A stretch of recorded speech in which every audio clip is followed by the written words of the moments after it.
Hello student, স্বাগত জানাই তোমাদেরই চ্যানেল গণিত বন্ধু পাঠশালাতে। এখানে আমরা গণিত শিখবো সহজ সরল ভাষায়। আজকে যে বিষয়বস্তুটি পড়বো সেটি হলো মূলদ সংখ্যা কোষে দেখি ৩-এর ১ নম্বর প্রশ্ন, তার কিছু সাবপার্ট আছে, ২ নম্বর প্রশ্ন, ৩ নম্বর প্রশ্ন, ৪ নম্বর প্রশ্ন এবং ৫ নম্বর প্রশ্ন। অতিরিক্ত হিসাবে আমরা শিখব রিসিপ্রোকাল বা অনন্যক কাকে বলে, বিভিন্ন সাংকেতিক চিহ্নের গুণের গুণফল হিসাবে আমরা কি পাই সেটি জানবো। তবে চলো বন্ধুরা, আজকের ভিডিওটি এখানেই শুরু করা যাক।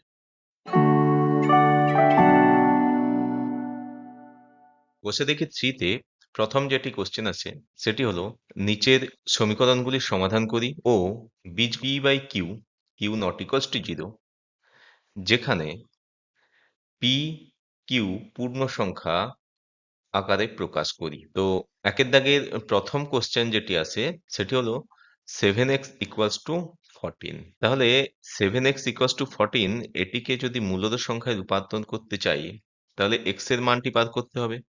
তাই এখানে x ইকুয়ালস টু লিখতে পারি 14/7, মানে কাটাকাটি যদি করি তাহলে হবে 7×2 = 14 সমান হবে 2/1। তাহলে x এর ভ্যালু হলো 2/1। তাহলে আমরা বলতে পারি এই একের দাগের এ কোশ্চেনের মূলদ সংখ্যাটি হলো 2/1, যেটি p বাই কিউ ফর্মে প্রকাশিত হয়েছে। ঠিক আছে, নেক্সট কোশ্চেন দেখি যে 4p প্লাস 32 ইকুয়াস টু 0। তো এটিকে মূলত সংখ্যায় প্রকাশ করতে হলে সেই একই ব্যাপার, p বাই কিউ ফরম্যাটে আনতে হবে।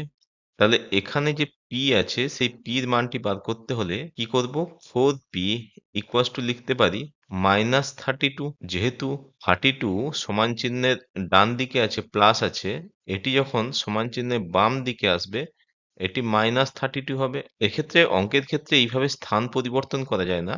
অঙ্কের ক্ষেত্রে কি করা হয়, 4p প্লাস 32 সমান 0। তাহলে 4p প্লাস 32 মাইনাস 32 সমান -32। তাহলে এটি কেটে গেলে হবে গিয়ে 4p ইকুয়ালস টু -32। এইভাবে অ্যাকচুয়াল নিয়মটা হচ্ছে এইভাবে, কিন্তু তোমাদের সুবিধার জন্য বললাম যে 32 যখন +32 সমান চিহ্নের ডান দিকে আছে, এটি সমান চিহ্নের বাম দিকে আনতে হলে -32 হিসাবে আসবে। তাহলে এখানে p এর মানটা হবে p ইকুয়ালস টু -32/4, 8×4 = 32।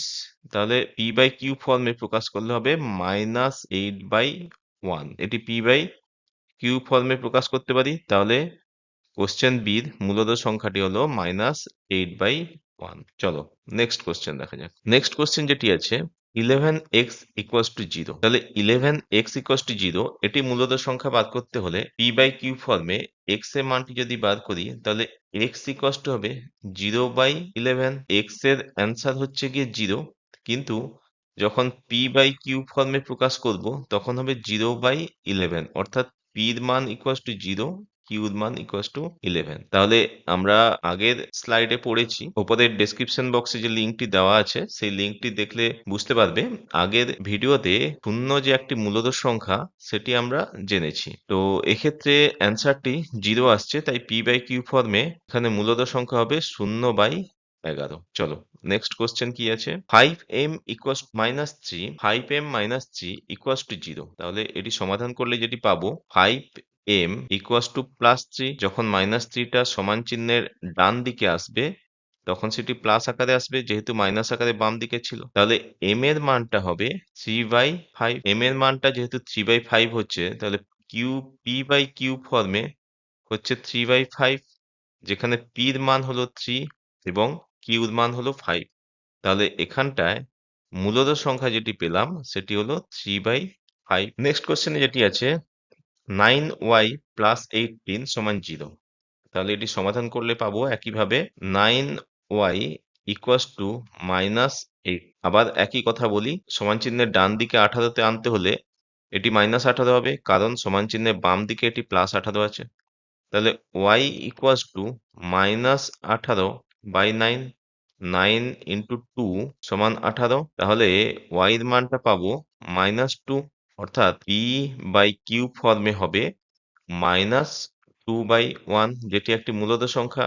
এখানে p এর ভ্যালু হলো -2 এবং কিউর ভ্যালু হলো 1। তাহলে এই কোশ্চেনের ক্ষেত্রে দাগে কোশ্চেনের ক্ষেত্রে মূলত সংখ্যা যেটি পেলাম -2/1। নেক্সট কোশ্চেন এবং একের দাগে লাস্ট কোশ্চেন বলা আছে t ইকুয়ালস টু 8 -12t। তাহলে t গুলোকে একই দিকে আনতে হবে, অর্থাৎ সমান চিহ্নের বাম দিকে যদি t টাকে আনি, একইভাবে নেগেটিভ সাইনটা পজিটিভ সাইনে রূপান্তর হবে। তাহলে t plus 12t equals to 8।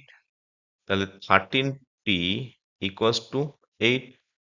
t equals to পাবো 8/13। এটি p বাই কিউ আকারে পাচ্ছি, যেখানে p এর মানটা হলো 8 আর q এর মানটা হলো 13। তাহলে এই কোশ্চেনের ক্ষেত্রে মূলত সংখ্যা যেটি পেলাম 8/13। নেক্সট কোশ্চেন যেটি হলো y ইকুয়ালস টু -54 হলে -y ইকুয়ালস টু y সেটি যাচাই করি। অর্থাৎ এখানে y এর মানটা দেওয়া আছে -54। এখান থেকে প্রমাণ করতে হবে, অর্থাৎ সমান চিহ্নের বাম দিক যে রাশিটি দেওয়া আছে এবং সমান চিহ্নের ডান দিকে যে রাশিটি দেওয়া আছে সেই দুটো রাশি যে একই সেটি প্রমাণ করতে হবে। অর্থাৎ এখানটায় -y ইকুয়ালস টু যে y আসছে, সেক্ষেত্রে এই -54 ভ্যালু বসিয়ে তোমাদের প্রমাণ করতে। তো এই প্রশ্নটি সলভ করার আগে প্রথমে কিছু বিষয় জেনে নেওয়া দরকার।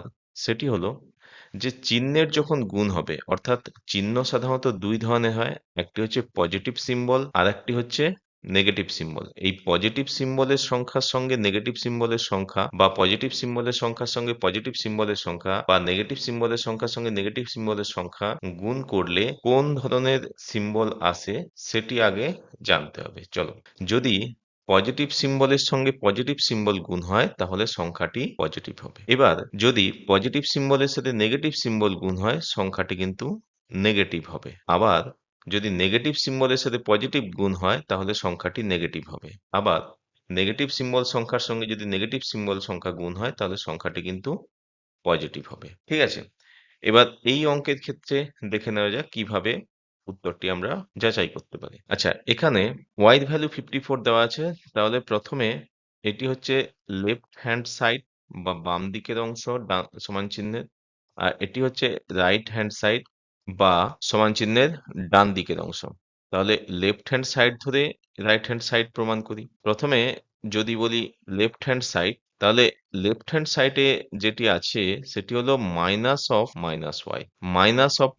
-y এক্ষেত্রে y এর মানটা যখন বসাবো -54, যেহেতু y এর মানটা কোশ্চেনে 54 বলা আছে। এবার আমরা জেনেছি মাইনাস গুণিতক মাইনাস হবে গিয়ে প্লাস। তাহলে যখন ব্র্যাকেট তুলে দিচ্ছি তার মানে কি হচ্ছে মাইনাস ইন্টু -54। তাহলে যেটি দাঁড়াবে মাইনাস গুণিতক +54। আবার মাইনাস ইন্টু প্লাস হবে গিয়ে মাইনাস। তাহলে মাইনাস ইন্টু +54, ফাইনাল যে অ্যান্সারটি পাবো -54। তাহলে আমরা যে ফাইনাল অ্যান্সারটি পেলাম সেটি দেখো, এটি হচ্ছে গিয়ে y এর ভ্যালু। তাহলে এটি রাইট হ্যান্ড সাইড। তাহলে এখান থেকে আমরা প্রমাণ করতে পারি যে -y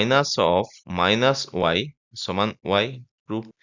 চলো নেক্সট কোশ্চেন দেখি। 3 নম্বর কোশ্চেনে যেটি বলেছে x ইকুয়ালস টু -3/8 হলে মান খুঁজি। এবার কিছু প্রশ্ন এখানটায় দেওয়া আছে। এখানে x এর মানটি -3/8 বলেছে। 3 দাগের এর কোশ্চেন যে দেওয়া আছে 2x প্লাস 5।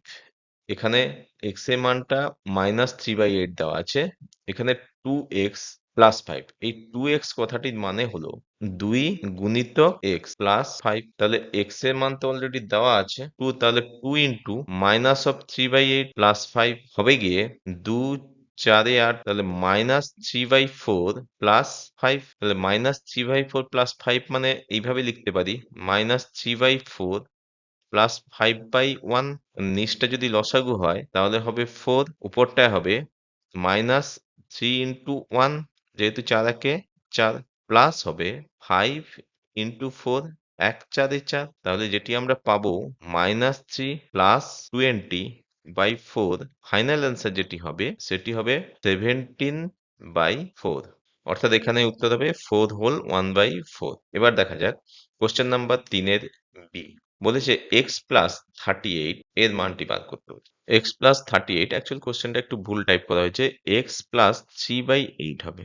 38 নয় 3/8 এর মানটি বার করতে। তাহলে এক্স এর ভ্যালু তো অলরেডি দেওয়া আছে, ওটা হবে -3/8 প্লাস 3/8। তাহলে আমরা খুব সহজে এখানে অঙ্কে বুঝতে পারছি যে একই রাশি আছে, শুধু চিহ্নের পরিবর্তন আছে, সংখ্যাটি শূন্য হবে। কিন্তু যদি আমরা লসাগু বার করে করি তাহলে নিচের লসাগু হবে গিয়ে 8, উপরে হবে -3 ইন্টু 1 প্লাস 3 ইন্টু 1, অর্থাৎ হবে -3 প্লাস 3 ডিভাইডেড বাই 8, তাহলে 0/8, ফাইনাল আনসার হবে 0। নেক্সট অঙ্ক দেখি। সি দাগে বলেছে 5 মাইনাস অফ মাইনাস এক্স এর মানটি বার করতে বলেছে। তাহলে এখানটায় এক্স এর মানটি যদি আমি বসাই তাহলে হবে 5 মাইনাস মাইনাস অফ -3/8, তাহলে হবে 5 মাইনাস, এখানে মাইনাসে মাইনাসে গুণ হচ্ছে, যেহেতু মাইনাস ব্র্যাকেট উঠে গেলে মাইনাসে মাইনাসে গুণ হলে সেটা প্লাস হবে, আগেই জেনেছি আগের স্লাইডে।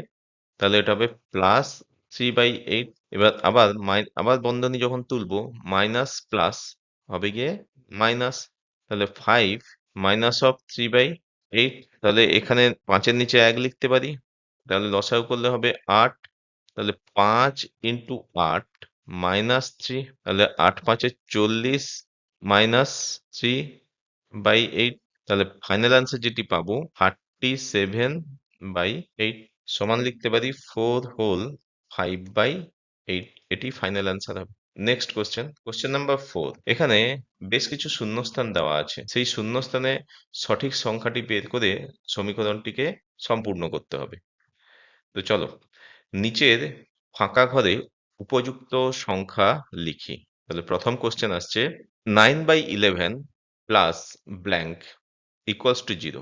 তাহলে এখানে কত সংখ্যা বসালে সমান চিহ্নের ডান দিকে শূন্য পরিবর্তন হবে? 9/11 বলেছে, সংখ্যাটি নিশ্চয়ই পজিটিভে দেওয়া আছে 9/11, সেইটাকে একই রাশি যখন নেগেটিভে পরিবর্তন করব তখনই একমাত্র শূন্য পাবো।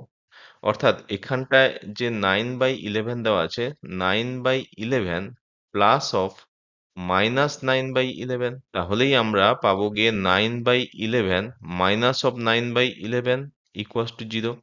তাহলে এখানে যে শূন্যস্থানটি দেওয়া আছে সেই শূন্যস্থানে যে মানটি হবে মাইনাস অফ 9/11, যেহেতু প্লাস মাইনাস একই রাশি থাকলে সেটি শূন্য হয় উত্তর। চলো নেক্সট কোশ্চেন দেখা যাক। আবার ঠিক একই রকম কোশ্চেন, এখানটায় দেখো 21/29 মাইনাসে দেওয়া আছে, তাহলে কত রাশি লিখলে এটি শূন্য হবে? এটি শূন্য হবে তখনই যখন রাশিটা একই হবে, শুধুমাত্র চিহ্নের পরিবর্তন হবে। অর্থাৎ প্লাস অফ 21/29 মাইনাস 21/29 তখন হবে গিয়ে 0। তাহলে এখানে ফাইনাল আনসার যেটি হবে প্লাস অফ 21/29। নেক্সট এখানে গুণ করতে বলেছে, কত গুণ করলে 1 হবে? কত গুণ করলে 1 হবে যদি করতে যাই তাহলে 7 এবং 29 কে কাটতে হবে, অর্থাৎ a by b into b by a যদি করতে পারি তাহলে b b কাটবে, a a কাটবে, তখন অ্যান্সারটা 1 হবে। যেখানটায় a দেওয়া আছে 7, b দেওয়া আছে 29, তাহলে a বাই b সমান 7/29, তাহলে এখানটায় করতে হবে কি b বাই a, তাহলে b এর মানটা দেওয়া আছে গিয়ে 29 আর a এর মানটা দেওয়া আছে 7, তাহলে সংখ্যাটি হবে 29/7। তাহলে 7/29 ইন্টু 29/7 কাটাকাটি করলে অ্যান্সার হবে গিয়ে 1। তাহলে এখানটায় যে ফাইনাল অ্যান্সারটি পাবো সেটি হবে 29/7। চলো নেক্সট কোশ্চেন। বলেছে -5 এর সাথে কত গুণ করলে 1 হবে? ঠিক একই কথা, এই a by b into b by a, তাহলে এখানটায় a এর মানটা হচ্ছে -5 আর b এর মানটা হচ্ছে 1, তাহলে -5/1 ইন্টু 1/5, এটাও মাইনাস হতে হবে b বাই a। কেন মাইনাস হতে হবে? কারণ শুধু যদি একটা মাইনাস থাকে তাহলে সংখ্যাটি কিন্তু -1 অ্যান্সার হয়ে যাবে, ভুল হয়ে যাবে। তাহলে মাইনাস ইন্টু মাইনাস হবে +1, তখন অ্যান্সারটি ঠিক হবে। অর্থাৎ এখানটায় b বাই a এর মানটি হচ্ছে গিয়ে -1/5, এটি হবে গিয়ে -1/5। চলো নেক্সট কোশ্চেন। ঠিক একই কোশ্চেন, এখানটায়ও a বাই b দেওয়া আছে -15/23, তাহলে b/a তে রূপান্তর করতে হবে -23/15, তাহলে -15/23 ইন্টু -23/15 কাটাকাটি যখন করব তখন হবে গিয়ে অ্যান্সার +1, মাইনাস মাইনাসে প্লাস, +1, তাহলে এখানে ফাইনাল অ্যান্সার যেটি পাচ্ছি সেটি হচ্ছে -23/15। চলো নেক্সট কোশ্চেন। নেক্সট কোশ্চেন বলেছে এটির অ্যান্সার কত হচ্ছে। তাহলে এখানটায় দেখি -8/3 ইন্টু -21/20, তাহলে মাইনাস মাইনাস তো প্লাস হচ্ছেই। 3 7 21, আচ্ছা 4 2 8, 4 5 20, তাহলে যেটি মাইনাস আছে মাইনাস ইন্টু মাইনাস সমান হবে প্লাস, তাহলে 2/1 ইন্টু 7/5, ফাইনাল অ্যান্সার যেটি হবে 14/5, তাহলে এখানে হবে 14/5। এর পরের কোশ্চেন দেখা যায়। এখানে যে প্রশ্নটি দিয়েছে সেটি আগে পড়া যাক। 7/8 কে -5/6 এর অনন্যক দিয়ে গুণ করে গুণফল লিখি। এখন প্রশ্ন হলো এই অনন্যক কথাটির মানে কি? ইংরেজিতে বলা হয় রিসিপ্রোকাল। এই অনন্যক বা রিসিপ্রোকাল কথার মানে কি? এর মানেটি হচ্ছে অনন্যক হলো এমন একটি সংখ্যা যে সংখ্যাকে উল্টে লেখা হয়, অর্থাৎ সংখ্যাটি যদি x হয় তার অনন্যক হবে 1/, ঠিক আছে, অর্থাৎ সংখ্যাটি যদি a/b হয় তার অনন্যক হবে b/a, উল্টে যাবে সংখ্যাটা। x মানে কি, x মানে x/1 উল্টে গিয়ে হবে 1/x, a/b উল্টে গিয়ে হবে b/a, ঠিক আছে। তাহলে অনন্যক কিভাবে বের করব? সংখ্যাটি যদি পূর্ণ সংখ্যা হয় তার নিচে 1 বসাও, পূর্ণ সংখ্যা হলে তার নিচে 1 বসাও, দিয়ে তারপর সংখ্যাটিকে উল্টে দিতে হবে, উপর নিচে অদল বদল করতে হবে। এবার উদাহরণস্বরূপ বলতে পারি 3/5 হবে গিয়ে এর অনন্যক হবে 5/3, শুধু 5 এর অনন্যক হবে 1/5। এইভাবে আমরা অনন্যকটাকে লিখতে পারি। পূর্ণ সংখ্যা বা ভগ্ন সংখ্যা শুধুমাত্র তার অবস্থান পরিবর্তন হবে, অর্থাৎ উপরের সংখ্যা নিচে আসবে, আবার নিচের সংখ্যা উপরে যাবে। এটা 5 মানে 5/1 হবে গিয়ে 5 নিচে আসবে, 1 উপরে যাবে। অনন্যক বাদ। তাহলে এখানে একটি গুরুত্বপূর্ণ কথা হলো অনন্যককে যখন তার প্রকৃত সংখ্যার সঙ্গে গুণ করব সেটা কিন্তু সবসময়ের জন্য 1 হবে। অর্থাৎ 3/5 ইন্টু 5/3, এটা দেখো গুণ করলে কিন্তু 1ই হবে। এটা সর্বদা সেই সংখ্যাকে তার অনন্যক দিয়ে গুণ করলে সব ক্ষেত্রেই যে 1 অ্যান্সার হয়। এটা মনে রাখতে হবে। তাহলে এই অঙ্কের ক্ষেত্রে সমাধান দেখি। বলেছে 7/18 কে -5/6 এ অনন্যক। হ্যাঁ, একটা কথা মনে রাখতে হবে যে অনন্যকের সময় এই চিহ্নের কোনো পরিবর্তন হবে না। যদি প্লাস থাকে প্লাসই হবে, যদি মাইনাস থাকে মাইনাসই থাকবে। তাহলে -5/6 এর অনন্যকটি হবে -6/5, এর অনন্যক এটা হবে। এবার এর অনন্যকের সাথে 7/18 গুণ করতে হবে। তাহলে 7/18 ইন্টু -6/5, তাহলে 6 3 18, ফাইনাল অ্যান্সার যেটি হবে 7/3 ইন্টু -1/5, তাহলে মাইনাস, আর এটা আছে প্লাস, তাহলে মাইনাস প্লাসে মাইনাস হবে। ফাইনাল অ্যান্সার যেটি হবে 7/15। আশা করি সবার বোঝা গেছে। তো থ্যাংক ইউ স্টুডেন্ট।